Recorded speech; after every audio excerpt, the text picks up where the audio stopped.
नमस्कार मित्रांनो, संजय गांधी निराधार अनुदान योजना, श्रावणबाळ योजना व इतर सर्व निराधार अनुदान योजनेतील दिव्यांग बांधवांसाठी महत्त्वाचे अपडेट आहे. मित्रांनो, एप्रिल महिन्याची पेन्शन कधी मिळणार असा प्रश्न सर्वांना पडलेला आहे.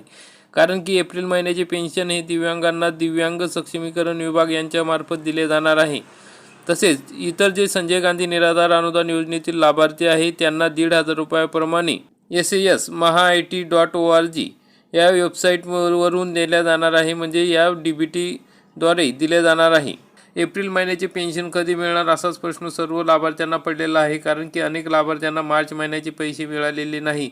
कारण की त्यांचे जी काही DBT होती ती दिव्यांग कल्याण विभागात म्हणजे दिव्यांग सक्षमीकरण विभागाकडे त्यांचं व्हेरीफाय झाल्यामुळे त्यांना मार्च महिन्याचे पैसे मिळालेले नाही असं स्पष्टपणे त्या ठिकाणी सांगण्यात आलेलं आहे. मग हे दोन्ही हप्ते आपल्याला मार्च आणि एप्रिलचे सोबत मिळू शकणार आहेत.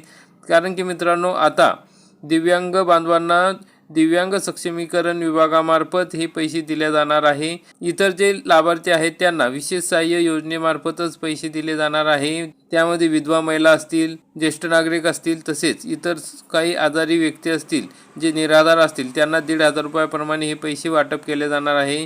तर मग मित्रांनो, एप्रिल महिन्याचे पैसे कधी येणार तर या संदर्भातलं नोटिफिकेशन लवकरच आपल्या जी काही वेबसाईट आहे त्या वेबसाईटवर येणार आहे. तर SAS.maha.it.org या वेबसाईटवर हे नोटिफिकेशन लवकरच येईल असे सांगण्यात आलेले आहे. कारण की सर्व कामकाज आता पूर्ण झालेले आहे. त्यामुळे लाभार्थ्यांच्या खात्यात या आठवड्यात नाही तर पुढील आठवड्यापर्यंत सर्व पैसे जमा होण्याची शक्यता सांगण्यात येत आहे. अशा पद्धतीने महत्त्वाची अपडेट होती. तरी व्हिडिओ आवडल्यास व्हिडिओला लाईक करा, चॅनलला सबस्क्राईब करा. धन्यवाद.